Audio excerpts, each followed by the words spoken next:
ஞானப்பாடல் 46.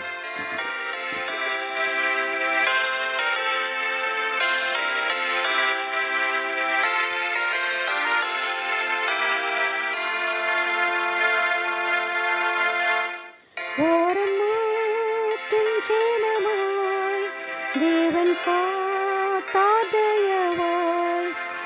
ஆலயத்தில் கூடுவோம், வேதை கேட்டு வாழ்த்துவோம்.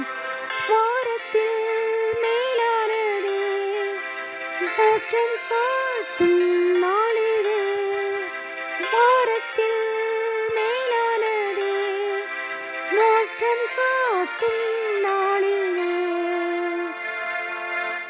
இயேசுநாத இரத்தத்தால் நீதியை நாம் பெற்றதால், நேசரா